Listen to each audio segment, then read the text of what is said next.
নমস্কার বন্ধুরা, আমার এই চ্যানেলে আপনাদের সকলকে স্বাগত জানাই। এই ভিডিওতে আমরা জেনে নেব পাপমোচনী একাদশীর ব্রত কবে পালন করতে হবে, পাপমোচনী একাদশীর সময়সূচি, পরের দিন পালনের সময় এবং মাহাত্ম্য কথা। পাপমোচনী শব্দের অর্থ হল পাপ মুক্তিদাতা। নামের মতোই এই একাদশী ভক্তদের কাছে জঘন্য পাপ বা অপরাধ বোধ থেকে মুক্তি দেয় বলে বিশ্বাস করা হয়। এটি চৈত্র মাসের কৃষ্ণপক্ষের একাদশী ব্রত। এই একাদশী পাপ মুক্তির উপবাস হিসেবেও পরিচিত। এই একাদশী কেবল উপবাস নয়, বরং আভ্যন্তরীণ শুদ্ধিরও একটি উপায়। এই দিনটি আত্মদর্শন এবং ঈশ্বরের কাছে আত্মসমর্পণের সুযোগ প্রদান করে। এটা বিশ্বাস করা হয় যে পাপমোচনী একাদশীতে সমস্ত পাপ ধ্বংস করে এবং যে ব্যক্তি সম্পূর্ণ নিষ্ঠার সঙ্গে পাপমোচনী একাদশীর উপবাস করেন তিনি কখনোই রাক্ষস বা ভূতের ভয় পান না। পাপমোচনী একাদশী অত্যন্ত শুভ বলে পরিচিত। বন্ধুরা, এবার জেনে নেব এই বছর পাপমোচনী একাদশীর সঠিক সময়সূচি।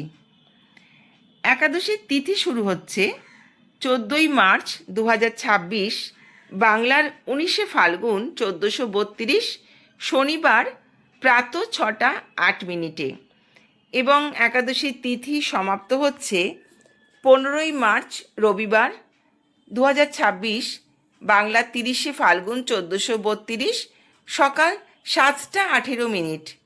তাই উদয়াতিথি মেনে এই বছর ভারত এবং বাংলাদেশে পাপমোচনী একাদশীর উপবাস পালন করতে হবে 15ই মার্চ 2026, বাংলার 30শে ফাল্গুন 1432, রবিবার দিনে।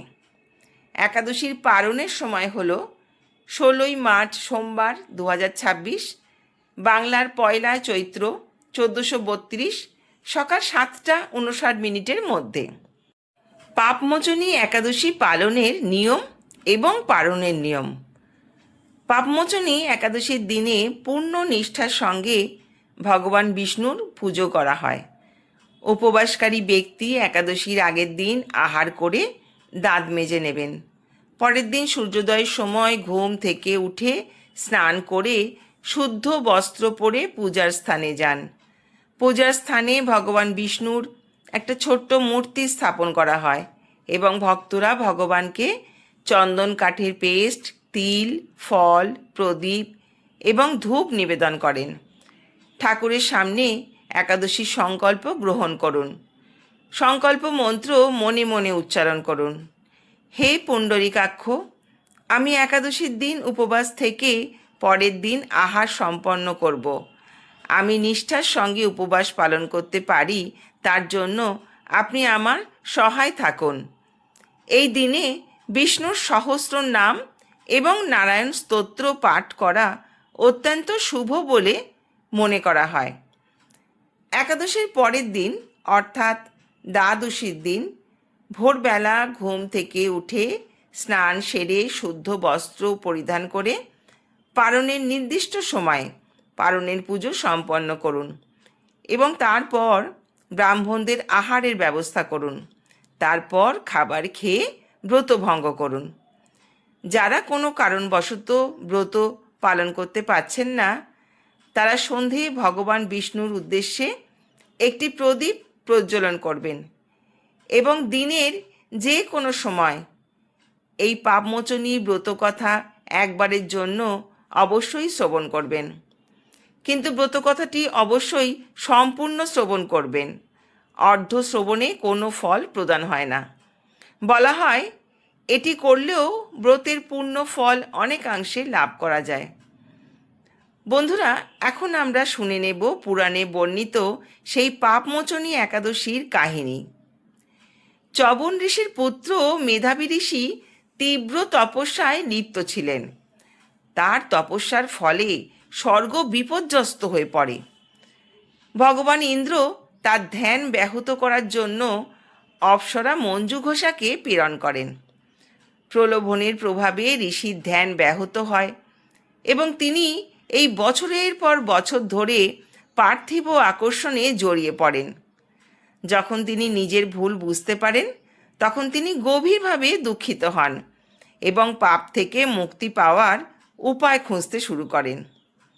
এরপর দেবর্ষী নারদ তাকে পাপমোচনকারী একাদশীর উপবাস পালন করার পরামর্শ দেন। সঠিকভাবে উপবাস পালন এবং ভগবান নারায়ণের উপাসনা করে বুদ্ধিমান ঋষি তার আধ্যাত্মিক শক্তি ফিরে পান এবং তার পাপ থেকে মুক্তি পান। শাস্ত্রে বলা হয়েছে দশমীর দিন রাত্রিকালীন যে আহার সেটি নিরামিষ হওয়া বাঞ্ছনীয়। একাদশীতে নিরাহার থাকতে হবে। যদি নির্জলা উপবাস রাখতে পারেন সেটা সর্বোত্তম, আর যদি তা করতে অসমর্থ হন তাতে কোনো সমস্যা নেই। সেক্ষেত্রে পঞ্চ রবিশস্য বাদ দিয়ে ফলমূল, সবজি এবং অনুকল্প প্রসাদ গ্রহণ করতে পারেন। পঞ্চরবিশস্য অর্থাৎ চাল বা গম জাতীয় কোনো খাবার, ডাল এবং সরিষার তেল একাদশীর দিন বর্জন করতে হবে। একাদশীতে শরীর থেকে যাতে রক্তপাত না হয় সেই দিকটা দেখা প্রয়োজন। তাই সবজি এবং তরিতরকারি কাটার সময় সতর্ক থাকবেন। যারা উপবাস রাখবেন তারা পরের দিন পারণ ক্রিয়াটি নিষ্ঠার সঙ্গে পালন করবেন। মনে রাখবেন, পারণের জন্য যে নির্দিষ্ট সময় দেওয়া থাকে সেই সময়ই পারণ ক্রিয়া সম্পন্ন করতে হয়, না হলে একাদশীর কোনো ফলই লাভ হয় না। পারণের সময় পঞ্চ রবিশস্য দিয়ে ভোগ নিবেদন করার পর পারণ মন্ত্র উচ্চারণ করে সেই ভোগ গ্রহণ করে উপবাস ভঙ্গ করুন। একাদশীর ব্রত পালনের প্রকৃত উদ্দেশ্য কেবল উপবাস করা নয়, নিরন্তর শ্রী ভগবানের নাম স্মরণ, মনন এবং শ্রবণ কীর্তনের মাধ্যমে একাদশীর দিন অতিবাহিত করতে হয়। এই দিন কোনো রকমের পরনিন্দা, পরচর্চা, মিথ্যা ভাষণ, রাগ এগুলো পরিহার করুন এবং আনন্দের সঙ্গে একাদশীর ব্রত পালন করতে থাকুন। রাতে ভজন কীর্তনে রত থাকুন এবং বিষ্ণুর সহস্র নাম পাঠ করুন। উপবাসরত থাকার সময় মন, কথা এবং কর্ম পবিত্র রাখুন। ঈশ্বরের কাছে দোষ স্বীকার করে ক্ষমা প্রার্থনা করুন। তুলসী গাছে জল নিবেদন করুন এবং পরিক্রমা করুন। বিষ্ণুর সহস্র নাম, হরিনাম সংকীর্তন পাঠ করুন। সত্য, করুণা এবং সংযম অনুশীলন করুন। দুঃখীদের সাহায্য করুন। সনাতন ঐতিহ্যে দানকে একটি মহান তপস্যা হিসেবে বিবেচনা করা হয়। তাই এই বিশেষ দিনটিতে খাদ্য, বস্ত্র, দক্ষিণা দানের বিশেষ তাৎপর্য রয়েছে। যোগ্য ব্যক্তিকে দান করলে সঞ্চিত পাপ ধ্বংস হয়। সেবার মনোভাব নিয়ে করা কাজ আধ্যাত্মিক উন্নতির পথ প্রশস্ত করে। দান ঈশ্বরের কাছে থেকে বিশেষ আশীর্বাদ লাভ করে। উপবাস এবং দান একজনকে মুক্তির দিকে নিয়ে যায়। এই ছিল বন্ধুরা আজকের ভিডিও। আশা করি আপনাদের ভিডিওটি সমৃদ্ধ করেছে। যদি ভিডিওটা ভালো লাগে তাহলে একটা কমেন্ট করে জানাবেন এবং চ্যানেলটিকে সাবস্ক্রাইব করে পাশে থাকবেন। সবাই ভালো থাকবেন, সুস্থ থাকবেন। ধন্যবাদ।